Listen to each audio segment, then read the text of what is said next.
Hello students, welcome back to next lecture, Environment Conservation and Biodiversity. Most harmful effect of environment pollution occurs on living organisms. Have you seen some examples of this in your area? आपण बघतो की pollution पर्यावरणाचा प्रदूषणाचा जो effect आहे, परिणाम आहे, तो मोस्टली सजीवांवरच होतो. प्राण्यांवर, वनस्पतीवर, विविध मायक्रोब्सवरती होतो.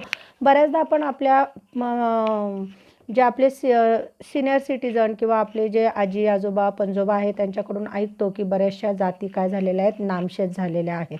कुठकुठल्या आहेत त्या आपण जर थोडासा विचार केला तर आपल्या एरियामध्ये आपल्याला बनियन ट्रीज ज्याला आपण म्हणतो, वटवृक्ष दिसत नाही. वेगवेगळ्या प्रकारच्या आपल्याला लहानपणी बटरफ्लाय दिसायचे, ते दिसत नाही. म्हणजे आपल्याला अशी बरीचशी उदाहरणे शोधता येणार आहेत. Biodiversity is the richness of living organism in nature due to presence of varieties of organisms, ecosystem and genetic variations within a species. Biodiversity occurs at 3 different levels. आता निसर्गामध्ये आढळणाऱ्या एकाच जातीच्या सजीवांमधील जेनेटिक डिफरन्स, अनुवंशिक घटक आहेत. सजीवांच्या अनेक प्रकारच्या जाती आहेत, त्यामुळे आपली परिसंस्था जी आहे ती कशी झालेली आहे, रिचली झालेली आहे, म्हणजे समृद्ध जिला आपण म्हणतो अशी झालेली आहे. Now this biodiversity occurs at 3 different levels. Important आहे हा क्वेश्चन, आपल्याला एक्झाममध्ये विचारला जातो. बायोडायव्हर्सिटीचे 3 लेवल्स. तर कुठल्या 3 लेवल्स वरती आपलं होणार आहे बायोडायव्हर्सिटी? तर genetic diversity, species diversity and ecosystem diversity. आता जेनेटिक डायव्हर्सिटीमध्ये काय होतं बघा, occurrence of diversity among the organisms of some species is genetically diversity. For example, each human being is different from other. Genetic डायव्हर्सिटीचा अर्थ आपण आधी समजून घेऊया बघा. एका जातीतील सजीवांमध्ये आढळणारी विविधता म्हणजे अनुवंशिक विविधता होत. फॉर एक्झाम्पल, अगदी आपण भारतात जरी बघितलं तर काश्मीरकडचे लोक आपल्याला खूप गोरे दिसतात. ते साऊथकडचे थोडेसे बऱ्यापैकी डार्क रंगाचे, ज्याला आपण काळसर रंग म्हणतो, दिसतात. थोडेसे मधल्या भागातले लोक मीडियम कलरचे दिसतात. म्हणजे काय होतं आहे की आपल्या स्पेसीजमध्ये जी व्हेरिएशन आपल्याला दिसते हे काय जेनिकल डायव्हर्सिटी आहे, हे आपल्याला इथे समजून घ्यायचं आहे.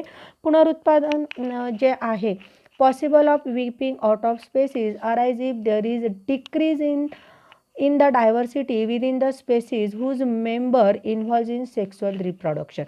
सेक्सुअल रिप्रोडक्शन म्हणजे प्रजनन ज्याला आपण म्हणतो. तर ती जी प्रजननातली किंवा पुनरुत्पादन प्रक्रियेतील जो सहभाग होणारा जो सजीव आहे, हे अनुवांशिक वैविध्य जर कमी झालं तर हळूहळू ही विविधता काय होणार आहे, नष्ट होणार आहे. येते लक्षात? आपल्याला हा भाग खूप महत्त्वाचा आहे. जेनेटिक डायव्हर्सिटी आपल्याला समजून घ्यायची आहे. अनेक प्रकारचे आपण कुत्रे बघतो, बरोबर आहे. म्हणजे स्पेसीज एकच आहे डॉगची, पण त्याच्यामध्ये आपल्याला व्हेरिएशन्स दिसतात. पिटबुल वेगळा आहे, डॉबरमॅन वेगळा आहे. तसंच आपल्याला आपल्या ह्युमन बीइंगमध्ये दिसतात. अमेरिकन पीपल वेगळे दिसतात, इंडियन वेगळे दिसतात. या पद्धतीने जेनेटिक डायव्हर्सिटी आपल्याला समजून घ्यायची आहे. Second, species diversity. Innumerable species of organism occur in the nature. There is called as species diversity. अनेक प्रकारच्या जाती म्हणजे स्पेसीज म्हणजे प्रजाती आहेत. अनेक प्रकारचे विविध प्राणी, पशु, पक्षी, अनेक प्रकारचे फुलं आहेत, गुलाब आहे, मोगरा आहे, म्हणजे कितीतरी इनन्युमरेबल स्पेसीज आहेत आपल्या ह्याच्यामध्ये. व्हरायटी ऑफ स्पेसीज आहेत. Now species diversity include various types of plants, animal and microbes also. Genetic diversity आणि स्पेसिस डायव्हर्सिटीजमधला फरक आपल्याला समजून घ्यायचा आहे. जेनेटिक डायव्हर्सिटीमध्ये एकच स्पेसीज आहे, तिच्यामध्ये व्हेरिएशन्स आलेले आहेत. कलर ऑफ पीपल्स असतील, here of style of hearing वगैरे असेल या पद्धतीचे, किंवा डॉग्सचे डिफरंट प्रकार्स असतील. इथे मात्र काय आहेत, स्पेसीजच वेगवेगळ्या आहेत. अनेक प्रकारचे पक्षी, प्राणी, मायक्रोब्स लाईक दॅट. नाव ecosystem diversity. Many ecosystem are present in each region. Ecosystem is form through the interactions between plant, animal and their habitat and change in the environment. Each ecosystem has its own characteristics, animals, plant, microbes and biotic factors. बघा, ecosystem डायव्हर्सिटीमध्ये ज्याला आपण परिसंस्थेची विविधता म्हणू शकतो, म्हणजे स्थळ परत्वे प्राणी बदलत जातात, म्हणजे त्यांचं हॅबिटेशन बदलत जातात, त्यांचे कॅरेक्टरिस्टिक्स बदलत जातात. आपण थोडंसं डेझर्टचा जर विचार केला तर तिकडे आपल्याला उंटसारखे म्हणजे उंच प्राणी दिसतात. टुंड्रा प्रदेश किंवा बर्फा प्रदेशांमध्ये खूप फरी किंवा खूप केसाळयुक्त प्राणी आपल्याला दिसतात. म्हणजे इकॉसिस्टीम बदलली की आपल्याला काय दिसतं, हॅबिटेशन्स चेंज होतात, तिथलं एन्व्हायरमेंट एअर सगळं बदलत जातं आणि इकॉसिस्टीम डायव्हर्सिटी इको सिस्टीम सिटीनुसार वेगवेगळे प्राणी, प्लांट्स, ॲनिमल्स, मायक्रोब्स आपल्याला बघायला मिळतात. Now some information we have given in this chart. We should be positive attitude of human being towards the environment for welfare of entire living world. आता आपण बघितलं की आपल्याला एन्व्हायरमेंट मॅनेजमेंट करायचं आहे, आपल्याला आपल्या पर्यावरणाला, आपल्या परिसंस्थेला आपल्याला जतन करायचं आहे, तिचं कन्झर्वेशन करायचं आहे. तर आपल्याला कुठले तरी भूमिका पार पाडावी लागेल. मग ती मे बी आपली गाईडची असेल, आपण प्लांट फ्रेंड होऊ शकतो, ऑर्गनायझर होऊ शकतो, कन्झर्वेटर होऊ शकतो. या पद्धतीने इथे आपल्याला थोडंसं रोल मॉडेल आपल्याला इथे बघायचे आहेत. Now next point here, sacred groves. ग्रूजचा अर्थ होतो जंगल ज्याला आपण म्हणतो किंवा वन ज्याला आपण म्हणतो, आणि सॅक्रिड म्हणजे पवित्र. पवित्र जंगल त्यालाच देवराई असं म्हणतात. The forest conserve in the name of god and consider to be sacred is called as sacred groves. देवाच्या नावाने राखलेले व पवित्र समजले जाणारे पवित्र जंगल म्हणजेच देवराई ज्याला आपण म्हणतो. These are in fact sanctuaries conserved by the society and not by government forest department. हे काय होणार आहे की सरकारी डिपार्टमेंटकडून न सांभाळता तिथले जे लोकल पब्लिक असतात, सोसायटी ज्याला आपण म्हणतो, त्यांच्याकडून हे सँच्युरीज म्हणजे अभयारण्य म्हणून ते काय केले जातात, जतन केले जातात. As it has been conserved in the name of god it has special protection. मग असं सॅक्रिड ग्रूज, पवित्र जंगल किंवा देवराई, देवाच्या नावाचं जंगल, म्हणजे देवाच्या नावाने जर सांभाळलं, नाव दिलं त्याला, नेम ऑफ गॉड, तर ते स्पेशली प्रोटेक्शनमध्ये म्हणजे त्याचं अतिशय चांगल्या पद्धतीने संरक्षण होणार आहे. This cluster of thick forest are present not only in western Ghat of India but in the entire country. मग फक्त वेस्टर्न घाटकडेच आपल्याला असे घनदाट जंगलं, सॅक्रिड ग्रूज म्हणजे देवराई म्हणून सापडतील असं नव्हे, तर संपूर्ण भारतामध्ये आपल्याला अशी घनदाट जंगलं जे की देवाच्या नावाने राखून ठेवलेले आहेत दिसणार आहेत. More than 1300 sacred groves has been reported in India. 13,000पर्यंत सॅक्रिड ग्रूज आहेत. Where are such sacred groves in Maharashtra? Make a list and visit with your teachers. महाराष्ट्रातल्या कोणत्या आहेत त्याच्याबद्दल आपण थोडीशी माहिती जाणून घेऊया. टीचर्ससोबत आपण डिस्कशन करणार आहोत. इथे आपल्याला काही सिम्बॉल्स दिलेले आहेत. Find the meaning of this symbols and relation to environment conservation. Now step by step you have seen that. इथे आपल्याला काय दिसतं आहे, क्लीननेस दिसतो आहे, डझंट इट, म्हणजे आपल्याला काय करायचं आहे, गार्बेज मॅनेजमेंट करायचं आहे. त्याच्यानंतर हे सेव्ह एनर्जी, इलेक्ट्रिक एनर्जीसाठी आहे, मग आपण सोलार वगैरे वापरू शकतो. त्याच्यानंतर आहे इथे आपल्याला ग्रीन एनर्जी टुवर्ड्स होऊ शकतो. आपण फ्यूल वगैरे कमी वापरलं तर पोल्युशन कमी होऊ शकतं आणि बायसिकलचा वापर आपण करू शकतो. हा सेव्ह वॉटरचा सिम्बॉल्स आहे, आपण वापरू शकतो. या पद्धतीने आपल्याला आपल्या अवतीभोवती अशा अनेक प्रकारचे इको फ्रेंडली आणि एन्व्हायरमेंट मॅनेजमेंटशी रिलेटेड आपल्याला काय दिसतात, सिम्बॉल्स दिसतात. ते आपल्याला शोधायचे आहेत, त्याचे उपयोग आपल्याला बघायचे आहेत. आता आपण बघणार आहोत की हाऊ कॅन बायोडायव्हर्सिटी बी कन्झर्व्ड. जैवविविधतेचं आपल्याला काय करायचं आहे, संवर्धन करायचं आहे. तर कशा पद्धतीने आपण करणार आहे. Now we have given first protecting the rare species of organisms. दुर्मिळ प्रजातीचं संरक्षण करायचं आहे. Establishing national park and sanctuaries. National park म्हणजे राष्ट्रीय उद्यानं, सँच्युरी म्हणजे अभयारण्य, यांची आपल्याला काय करायची आहे, इस्टॅब्लिशिंग करायची आहे, निर्मिती करायची आहे. Declaring some region as bio reserves. काही क्षेत्र आपल्याला बायो रिझर्व्हर्स म्हणजे जैव विभाग म्हणून आपल्याला राखीव ठेवायचे आहेत. Project for conservation for special species. विशिष्ट प्रजातींच्या संवर्धनासाठी आपल्याला प्रकल्प सुरू करावे लागणार आहेत. Conserving all plants and animals. प्राणी आणि वनस्पतींचं संवर्धन करावं लागणार आहे. Observing the rule observing the rules, कायद्याचं आपल्याला पालन करावं लागणार आहे. रूल म्हणजे कायदा. Maintaining record of traditional knowledge, पारंपरिक ज्ञानाची आपल्याला काय करून घ्यावी लागणार आहे, नोंद करून घ्यावी लागणार आहे. ह्या पाठामध्ये आपण आतापर्यंत अनेक रूल्स अँड रेग्युलेशन्स बघितले. How to manage, how to eco friendly, different kinds of rules आपण याच्यामध्ये बघितले. तर आता हे सगळं जे आहे, आपली जी पृथ्वी वाचवण्यासाठी, इको फ्रेंडली होण्यासाठी खूप मोठ्या प्रमाणामध्ये प्रयत्न केले जात आहेत. तर हे प्रयत्न many institute at state, national and international level are involve in this work. मग आपली ही बायोविविधता किंवा जैवविविधता जी आहे, आपली ही जी बायोस्फिअर वाचवण्यासाठी संपूर्ण स्तरावरती, अगदी गल्ली ते थेट जगापर्यंत आपण म्हणू शकतो, वेगवेगळ्या प्रकारचे लोक याच्यामध्ये इन्व्हॉल्व होत आहेत, वेगवेगळे रोल ते अप्लाय करत आहेत. त्याच्यामध्ये व्हॉलंटरी ऑर्गनायझेशन म्हणजे स्वयंसेवी संस्था आहेत आणि काही इंटरनॅशनल लेव्हलच्या संस्था आहेत. तर ह्या तुम्ही सगळ्या काळजीपूर्वक वाचा की कोणकोणत्या प्रकारच्या संस्था आहेत की त्या हे सगळं काम करतात. आतापर्यंत जगभरातून 25 lakh peoples from 26 different countries are member of this organisation. 25 लाखापेक्षा जास्त आणि 26 देशांवरती ही चळवळ चालू आहे.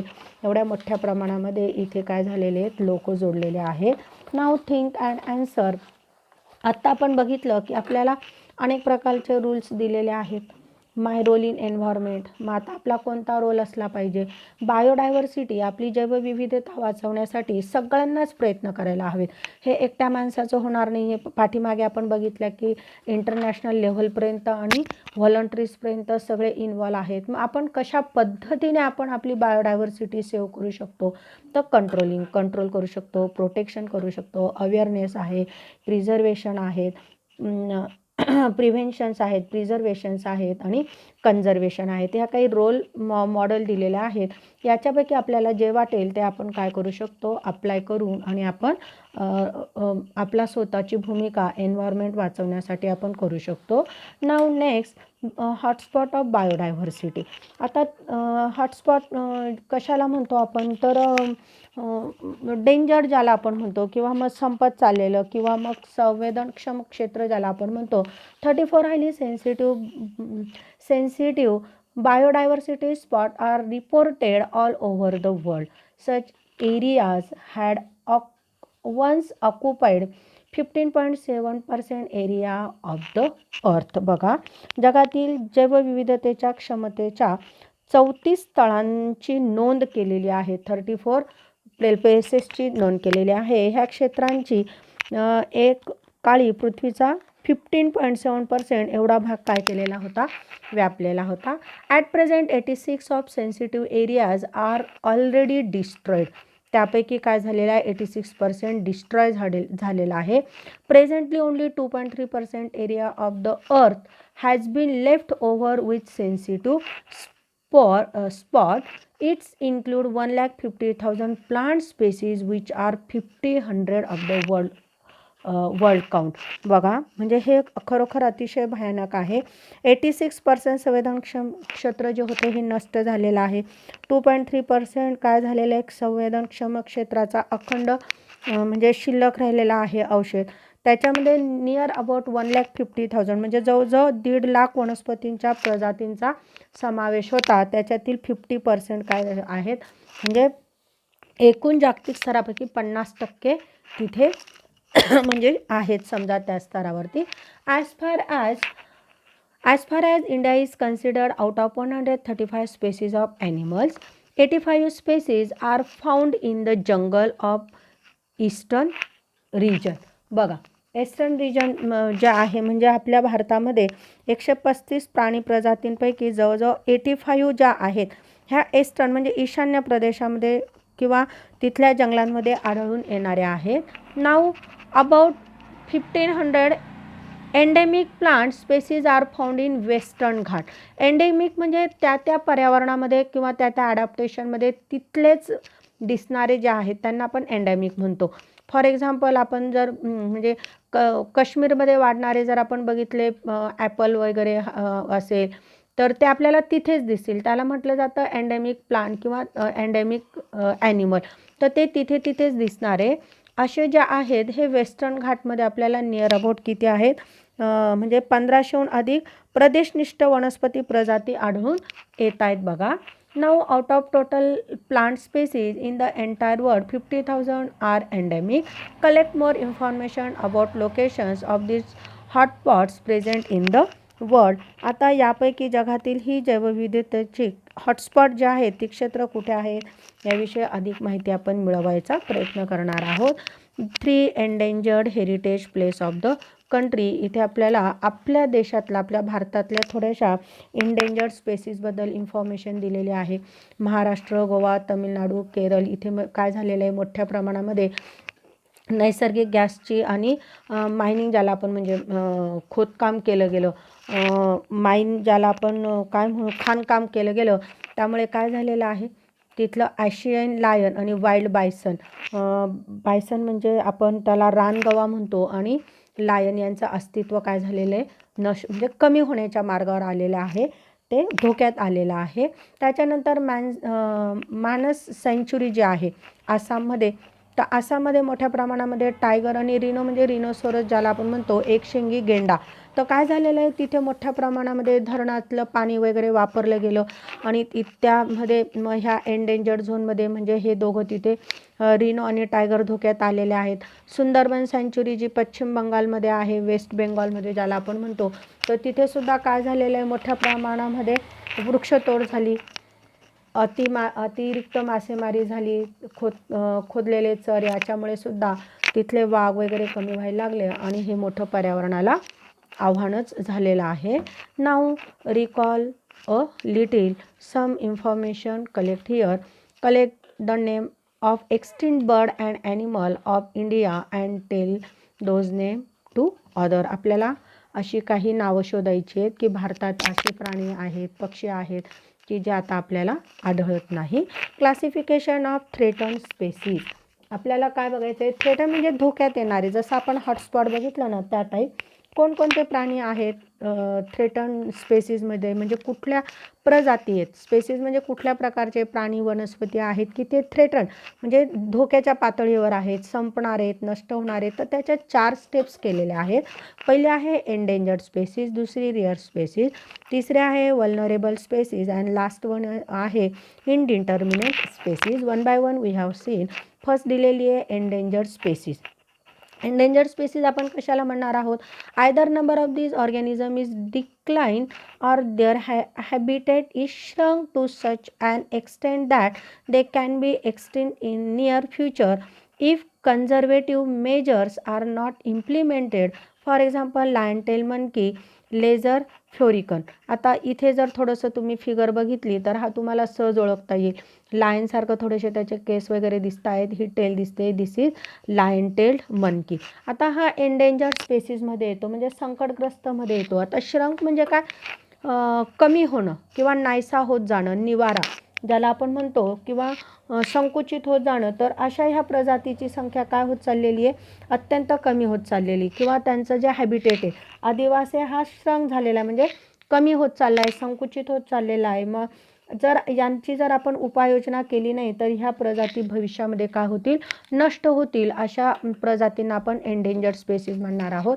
For example lion tail monkey and lesser florican. Rare स्पेसीजमध्ये number of these organism is considerable decline. Organisms of this species being endemic may become extinct very fast. For example आपल्याला इथे red panda किंवा Musk dear दिलेली आहे. Rare स्पेसीजमध्ये ज्याला आपण दुर्मिळ प्रजाती म्हणतो, तर यांची संख्या काय झालेली आहे, बऱ्यापैकी कन्सिडर म्हणजे अगदी समजण्याइतपत कमी झालेली आहे. या प्रजातींची एंडेमिक ज्याला आपण म्हणतो म्हणजे ते त्याच प्रदेशात किंवा त्याच ठिकाणी सापडणार आहेत, म्हणजे प्रादेशिक ज्याला आपण म्हणतो किंवा स्थान विशिष्ट असल्याचे जे म्हणतो, तर ते जलद गतीने नामशेष होऊ लागलेले आहेत. रेड पांडा त्याचं उदाहरण आहे. त्याच्यानंतर मस्क डिअर म्हणजे कस्तुरी मृग ज्याला आपण म्हणतो. वल्नरेबल स्पेसीजमध्ये number of these organism is extremely less and continuous to decline. अतिशय कमीच आहेत आणि परत काय होऊ लागलेले आहेत, कंटिन्युअस डिक्लाइन म्हणजे त्यांची संख्या कमीच होत चाललेली आहे. ते कशामध्ये येणार आहेत, वल्नरेबल स्पेसीजमध्ये येणार आहेत. Continuous decline in their number is worrisome reason. worrisome म्हणजे काळजीपूर्वक आहे, म्हणजे दिवसेंदिवस त्यांची संख्या घटतच चालली, हे काळजीचं कारण ठरणार आहे. याच्यामध्ये एक्झाम्पल दिलेलं आहे टायगर आणि लायन. अँड लास्ट दिलेलं आहे indeterminate species. these organism appear to be enlarged but due to their some behaviorable habitat. behaviorable म्हणजे स्वभाव म्हणा किंवा त्यांची वागणूक म्हणा, like shyness, there is no definite and substantial information. For example giant squirrel, शेकरू ज्याला आपण म्हणतो, साधारणतः महाबळेश्वर वगैरे तिथल्या जंगलांमध्ये शेकरू नावाचा प्राणी आपल्याला आढळून येतो. तर इनडिटर्मिनेट स्पेसीज म्हणजे अनिश्चितता, म्हणजे हे प्राणी आहेत, त्यांची प्रजाती काय असते, धोक्यात आल्यासारखे भासतात, मात्र त्यांचं जे बिहेवियर आहे, म्हणजे त्यांचा जो स्वभाव आहे, त्यांचं जे वर्तणूक आहे, कधी कधी ते खूप असे लाजरे असतात, भित्रे असतात, बुजरे असतात, समोर येत नाही, आणि त्यामुळे त्यांचे विशिष्ट ठोस आपल्याला संख्या ठरवता येत नाही.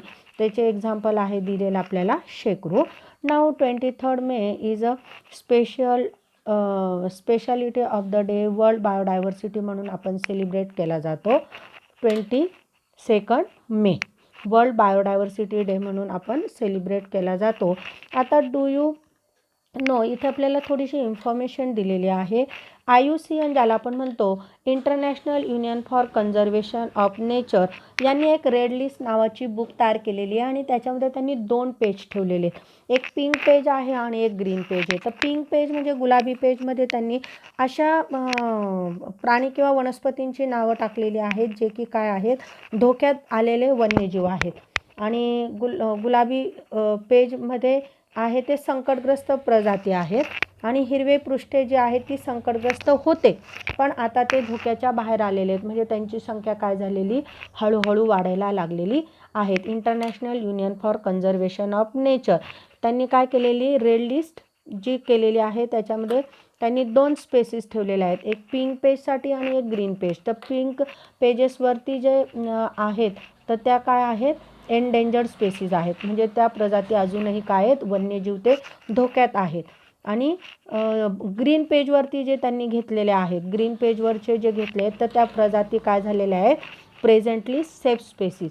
त्यांची संख्या ही कमीच होती पण अलीकडे आपल्याला काय मिळालेलं आहे, यश आलेलं आहे त्यांची संख्या वाढवण्यासाठी. ऑलवेज रिमेंबर, आता आपल्याला पर्यावरण, आपली बायोडायव्हर्सिटी वाचवायची असेल तर आपण सगळे रूल्स बघितले, रेग्युलेशन्स बघितले, व्हॉलंटरीज आपण कशा पद्धतीने स्वयंसेवी संस्थेतून बघणार आहोत, किंवा आपलं स्वतःचं काय भूमिका राहणार आहे, रोल काय आहे आपला एन्व्हायरमेंटचा, तर त्याच्या संबंधित काहीतरी आपल्याला लक्षात घेण्यासारखे महत्त्वाचे पॉईंट्स आपल्याला इथे दिलेले आहेत. Now first point, always remember, destroying a plant is to destroy everything. बघा, डिस्ट्रॉय करणं म्हणजे काय, संपवणं, नष्ट करणं. जर वृक्षनाश केला तर सर्वनाश होईल. प्रॅक्टिस ॲफॉरेस्टेशन टू कन्झर्व एन्व्हायरमेंट, राखावया पर्यावरण, करू चला वनीकरण. फॉरेस्ट इज वेल्थ, वनश्री हीच काय, वेल्थ म्हणजे आपली काय, धनश्री आहे. फॉरेस्ट इज वेल्थ, वनश्री हीच Dhanashree. Environment protection is value education, value education म्हणजे मूल्य शिक्षण ज्याला आपण म्हणतो. आपल्याला, आपण जर पर्यावरण रक्षण केलं तर आपलं तेच मूल्य शिक्षण होणार आहे. Provident use of paper is prevention of deforestation, कागदाची काटकसर म्हणजे वृक्षतोडीला आवर. आपण बघतोच आपले कागद जे आहेत ते झाडांपासून तयार होतात. To practice the environmental protection is to development of human society, पर्यावरण रक्षणाचा धराकास तरच होईल मानवाचा विकास. Development of human society. Pure air, pure water is key to healthy life, आरोग्य जीवनाची जी गुरुकिल्ली आहे ती काय राहणार आहे, शुद्ध हवा, प्युअर एअर, आणि शुद्ध पाणी म्हणजे प्युअर वॉटर. या पद्धतीने थिंक, आपल्याला थोडासा विचार करायला सांगितलेला आहे. WWF world wildlife fund published a survey in 2008. According to it, about 30% of animal species have become extinct over the period of 35 years, means 1975 to 2005. हे फार भयानक आहे, लक्षात घ्या. 1975 ते 2005, म्हणजे हा कालावधी साधारणतः किती आहे, 30 वर्षाचा कालावधी आहे. तर 30 ते 35 वर्षाच्या कालावधीमध्ये आपल्या पृथ्वीवरचे 30% ॲनिमल स्पेसीस काय झालेले आहेत, एक्सटिंक्ट म्हणजे नाहीशा झालेल्या आहेत. आपण मगापासून म्हणत होतो की इनन्युमरेबल आहे आपली बायोडायव्हर्सिटी. कशी आहे, इनन्युमरेबल आहे, म्हणजे असंख्य प्राणी, पशु, पक्षी, सगळ्या प्रकारचे मायक्रोब्स वगैरे आहेत, पण त्याच्यातले 30% नष्ट झालेले आहेत. What will happen in future if this continuous as it is. तर असंच झालं, असं सुरू होत राहिलं तर उद्या काय होईल, परत पुढच्या 30-35 वर्षात 30%, त्याच्या पुढच्या 30 वर्षात म्हणजे 60 वर्षात अर्थ संपून जाईल का, नाही. मग ती जर आपल्याला टिकवायची असेल तर आपल्याला याच्याबद्दल काय करायचं आहे, थिंक अबाउट इट, थोडासा विचार करायचा आहे. Today we finish chapter number 4. भेटूया पुढच्या पिरियडला.